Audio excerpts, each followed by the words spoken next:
What's going on, everybody? Check out this clip from the Pre-Patch podcast.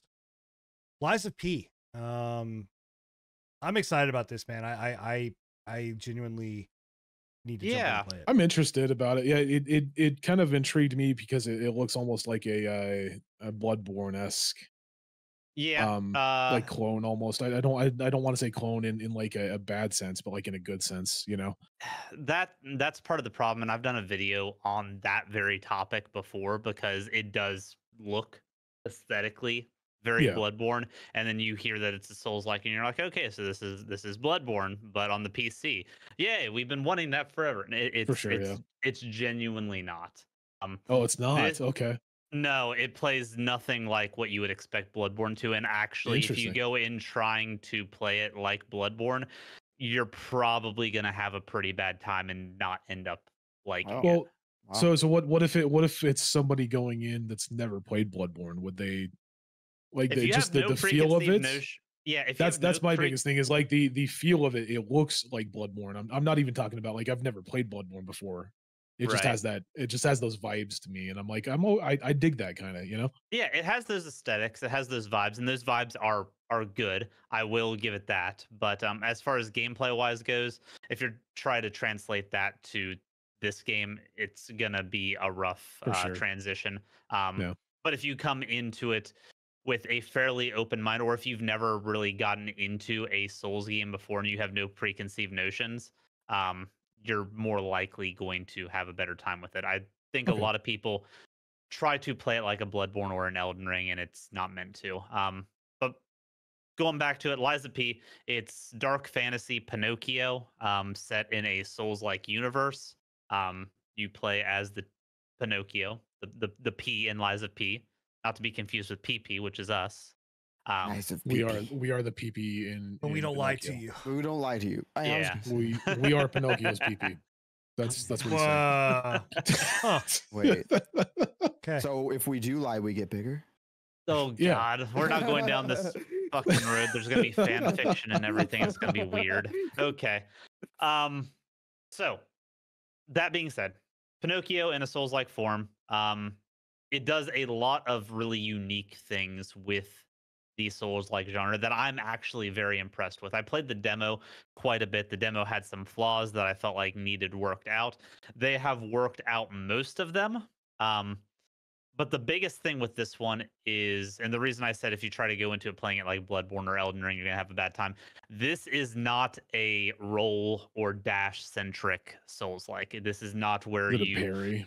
yeah, where you roll Okay. around on the ground dodging everything. The iframes are very low. The amount of movement you get from your dash are very low. This is more based around blocking, parrying, and timing.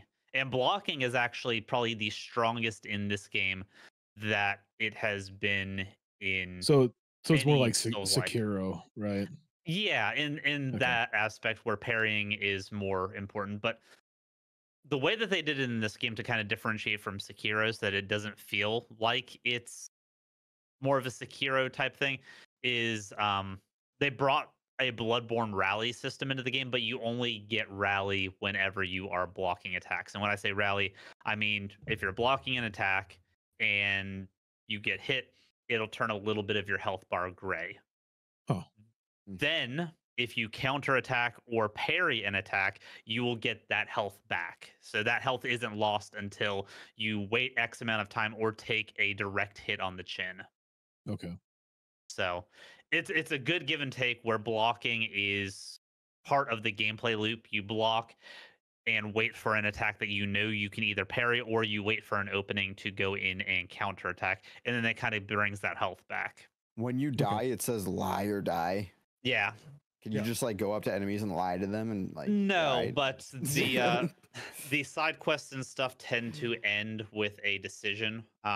In this universe, the puppets are the automatons that you're fighting and whatnot, and puppets are not able to lie. So you can actually, you're unique in the fact that you're Pinocchio. You have the ability to lie. You can do these things a few different ways with the No, quest you don't lines. look like a puppet. Are you a real boy?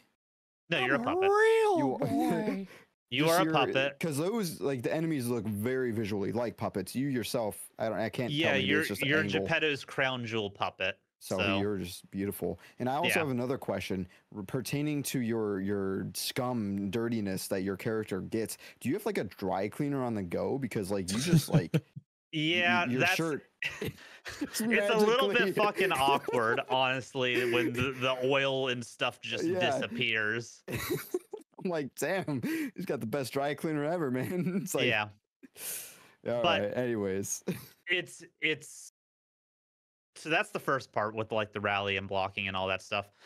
This all leads into different ways that I've never seen enemies be interacted with. So if you're directly parrying enemy attacks, or if an enemy blocks you with their weapon will start like glowing as if it's like heating up. And if you do enough of this consistently, with the parrying or countering, like hitting them whenever they're blocking, you can actually shatter enemy weapons, making them do less damage, have less reach, and be overall less effective. So Huh. Is it I permanent? think that's pretty. Or is it? Does it? Yeah, come it's back? permanent. Their That's weapon cool. snaps That's like cool. completely, like it breaks. You'll see the piece flying off in the distance, and they are going to be less effective when hitting you. Is This also happens in reverse, where if you're blocking a lot or you You'll are break your using your weapon. weapon actively, the bottom right of the screen above your weapons is your durability bar. Your weapon slowly degrades over time. Parrying does not make it degrade, but blocking and attacking does. is this like a system like Legend of Zelda where you have to find different weapons, or can you Nah, like repair your nah. weapons? So after a while? you have the ability to grind it down and refill it like pretty instantaneously. It's 'Cause through I was about to say, animation. like from what I understand, I've never played the Legend of Zelda, but from what I understand, like that's the It most was hated a hated, system yeah, it was out of one that of the entire thing. Yeah. I also like. Um. Oh, sorry. Go ahead. I was, So that adds another layer of depth to that kind of blocking parrying system where you're going to need to eventually step back, especially during boss fights, and grind your weapon back up, because if your weapon does go all the way down, it will break and you will be significantly less effective, and you'll So it's more of like a system of like did you play Monster Hunter World? Yeah. Where you had like you had to sharpen your weapon over time. It's exactly like that, actually. Okay, I got you. Yeah. Okay, Yep, it's exactly like that. that's pretty So dope. I actually liked it- that it'll- system in it'll- Monster Hunter World. Yeah, it'll work down to a point where it goes into the red, When- and you when take you- you take a damage reduction at that point. And then if you continue fighting with it and it snaps completely, it's down to like maybe a quarter of its effectiveness. When you restore that HP or whatever you want to call it, do you have like a boost in damage? No, Once, if it's like full. Okay, no, Do you don't get you- any boost. It's only if you get it like below like a quarter I health. got you. Okay. Do you find that system kind of tedious, or do you think it will begin to get tedious at all? Or It hasn't gotten tedious yet. I have only played it up through what the demo originally had, just as a direct comparison. Okay. And it hasn't gotten tedious yet. The only time I've had to actively do it in combat was during boss fights, and I think it is mainly incentivized during that. Now, Right. are you During are your, you playing like- this? Are you playing this on PlayStation or PC? This is on PlayStation. Okay, that's weird because like it's I don't know if it's just like the video or what, but like the frames seem like no, they're it's little, not. little It's jittery. it's an issue with the OBS right now. It's not. Okay. Okay. So it's not. But The other thing that it's- I've seen Go ahead. too, that I've watched some people play that I actually am really intrigued about is the combination system that they use with yeah, the. I was gonna the- get into that. Yeah, the hilt and the blade or whatever else. I'll Yeah. let you talk about that, but that seemed really cool too. It is really cool. So where Bloodborne has like trick weapons, where each weapon is basically two weapons that you can swap interchangeably back and forth. Ooh, what about this- Enigma's favorite weapon from Mortal Shell? Do you have that?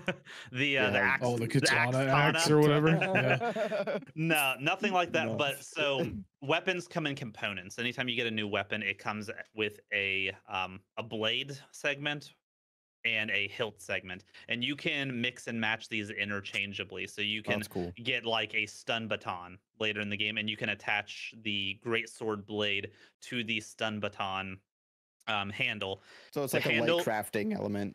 Yeah, it's a light crafting element, and the handles and stuff affect the scaling of the weapon. So if you're using a technique, which is the dexterity of this game, based handle, but put the like a heavy weapon like style head on it, your weapon is still going to scale off of technique because of the handle that you're using. So you can utilize the main part for whether it's for the reach or if you've leveled it up, because the blade part is what you actually level weapon wise. So you can swap your main blade parts to different handles to experiment things out and get different scalings. Yeah. You can also change the scalings of the handles with certain parts in the game, kind of similar to how you could with stones in Dark Souls. If you really like this handle's moveset, but it doesn't go with the build, instead of having to respec all the way, you can just alter the handle to better scale to what your build is.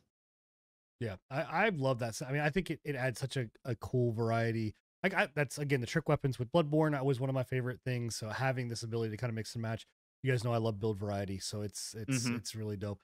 It's a lot of experimentation. It's a lot of good stuff. The Pinocchio world is honestly really cool for this style setting. The only other game that I've seen do like that, like Brothers Grimm style cartoon world into this well, would be like the Alice Madness Return series. That's where I was getting vibes from. Yeah, it's very, very heavily. I would almost guarantee it's inspired by that in some capacity. Oh yeah. Yep. I don't know. I love it, man. I am super excited. I want to jump into it. I need to jump into it, and I know I need to watch you guys watch it. So. I need to watch you guys play it because I probably won't play it, but it does look interesting. Hey, I hope you guys enjoyed the patch notes. And if you want to join us live, we stream every single Thursday at 10:30 p.m. Eastern here on YouTube as well as on Twitch. Also, if you miss a show, you can always catch us at anchor.fm/prepatch podcast or wherever you listen to your podcast. Thank you, and I hope you enjoyed the show.